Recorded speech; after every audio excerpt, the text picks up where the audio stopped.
Monsieur Jolivet est un passionné, un féru d'histoire. Alors régulièrement, il vient exhumer des trésors du passé. Ah, j'ai peut-être déniché la perle rare. Son terrain de chasse, la bibliothèque Fornet, la mémoire de la publicité française. Là où sont stockées des milliers de réclames, parfois vieilles de plus de 150 ans. C'est prometteur, mais voilà, c'est le meilleur moment. Je pense que c'est la pépite, là. Voilà. Pour pouvoir enfin découvrir le petit trésor. Je vous remercie. Dans ces cartons, flotte le doux parfum d'époques révolues. Ah, tiens. D'antiques réclames, comme pour les pâtes Brusson et leurs fameuses nouilles de Gascogne. De quoi mettre l'eau à la bouche de Pierrick Jolivet. J'aime beaucoup les couleurs, le fond rouge de l'affiche et le personnage truculent. Ça, c'est vraiment intéressant.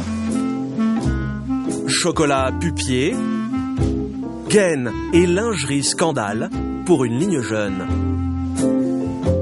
Pierrick raffole de toutes ces vieilleries. Mais contrairement aux apparences, il n'est pas venu pour le plaisir, mais pour travailler. Alors ça, là j'ai beaucoup de plaisir à trouver ce document.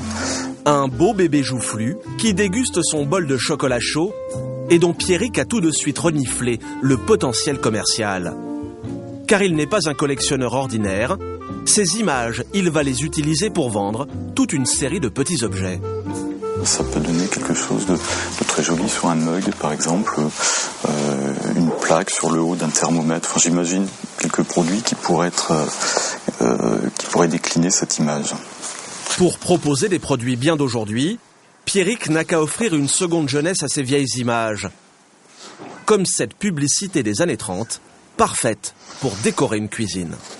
Tout y est pour faire un visuel publicitaire parfait. Il n'y a qu'un petit détail qui cloche, le nom du chocolat. Manger du sida, cela ne ferait plus rêver personne. Pierrick ne gagne pas à tous les coups.